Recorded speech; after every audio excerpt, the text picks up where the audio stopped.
Hey there y'all, welcome back to Homemade Collectibles channel, and this is a video review about the Godzilla -1 film that came out this month. And all I gotta say is that this movie is really good. It's a movie I wasn't expecting myself to be as good as with the trailers and the, merchandise and all that. This movie is what we should have got for the sequel for the Godzilla 2014 film. It's a movie that takes itself seriously, it's grounded in reality, it's got great effects, it's got a great Godzilla design, it's got a, it's what we should have gotten as the sequel to Godzilla 2014. And yeah, this movie's doing really well because it has a really good story. It's got a good cast of characters, like characters that are believable and real, and it's something that I wasn't expecting because a lot of, especially Hollywood, is just making a bunch of garbage movies that have just characters that are not grounded in reality, don't have good story, oversaturated with CGI. But this movie takes itself seriously and treats its characters well and does Godzilla right, unlike what the MonsterVerse is doing, in my opinion. The Godzilla in this movie has a really good purpose in terror, stress, tension, like the presence. You feel the presence of Godzilla in this movie before he actually shows up. Everyone's all worried about it, Godzilla, and the destruction that he causes. He causes destruction for no reason to the characters and the whole Japan as a whole. Godzilla shows up in this movie out of nowhere.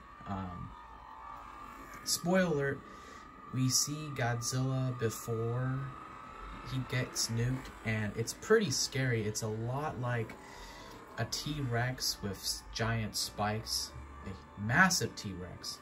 It was a homage to the Godzillasaurus from Godzilla vs. King Ghidorah 1991, and in this movie, you can definitely see some inspiration from the other Godzilla movies. Godzilla, the original one, of course, Godzilla versus King Ghidorah, 1991 with Godzillasaurus. You have GMK, when Godzilla blows his atomic breath, it creates a mushroom cloud just like that. And the fact that Godzilla is pure just destruction and mayhem for no reason. Yeah, it's honestly what we should have got. It does have a Godzilla 2014 vibe as well. They don't show Godzilla as much as you think in this film, and that was a complaint a lot of people had with the Godzilla 2014 film. Oh, they didn't show him enough. They didn't show him enough here either, but people like this movie, It's because this movie is has really good characters. Now, the characters in Godzilla -1 are they developed them pretty well, and that's why you care about the characters, because the director knows how to. The director of this movie knew how to make you care about the characters. Now, I don't know much about the director. I'm not like a film fanatic or whatever. I like movies, but yeah, just like in Godzilla 2014, where, Godzilla has a presence. Before Godzilla, shows up in Hawaii, you see the carnage that he unintentionally causes, because Godzilla is not evil in Godzilla 2014, but still, there is a presence, realism, and the atomic breath wasn't overused. That's the one thing I loved about Godzilla 2014, was they didn't overuse that atomic breath. There was a build-up to it. One of my favorite movie scenes of all time is Godzilla's atomic breath reveal in 2014. And then in 2019, they just oversaturated, they overkilled it with the atomic breath, to the fact that I got sick of seeing Godzilla's atomic breath, because they just did it way too much. Just like how they overused the CGI and the blue effect, and then they changed Godzilla design in King of the Monster. It was terrible. I never liked that change. The spines, the foot, it was disgusting and a disgrace to the original Godzilla 2014 film. Now, what it has to do with this is that this does the same thing with Godzilla 2014. They show Godzilla sparingly, but they did it well. There's a lot of similarities with this movie, with a lot of other movies besides Godzilla and Jurassic Park.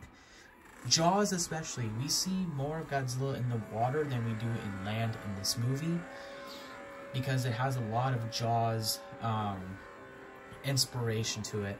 There's a lot of inspiration with Jaws in this film. Yeah, it was a movie I wasn't expecting to be pretty good, but I was watching this movie with some other people I knew. One of them said that this movie, asked them, what'd you think about this movie? She said Godzilla was pretty scary, and that's something we don't see a lot in, Godzilla movies, is making him terrified. And, yeah, one of the, so like I was saying with the atomic breath before, I think that they overused it a lot in King of the Monsters and, the Monsterverse, where I got sick of it. But here, the atomic breath scene was just done and executed well. It was a build-up. They built up to it, as you can see right now. It's not like they overused it. They used it sparingly, but it had an impact. Whenever Godzilla shoots his atomic breath, it creates a giant mushroom cloud, and it's basically a bomb dropped. And then the wind carries everything away. We see the main characters. One of them sacrifices herself for him to live. And it turns out she is alive at the end, but, she has been hospitalized and all that. But, yeah, the acting was pretty good. I don't know much about the actors here, but overall, as someone who just...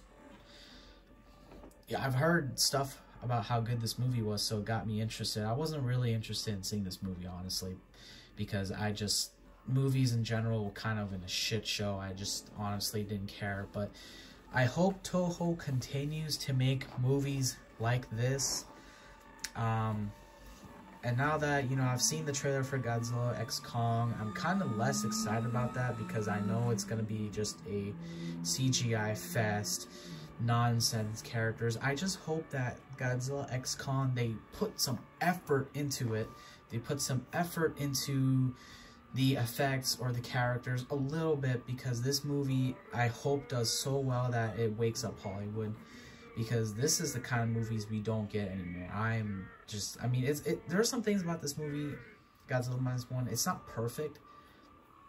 Honestly, the beginning, Godzilla shows up in this movie less than 4 minutes as the movie starts, and I think it kind of just felt, for me, it felt rushed.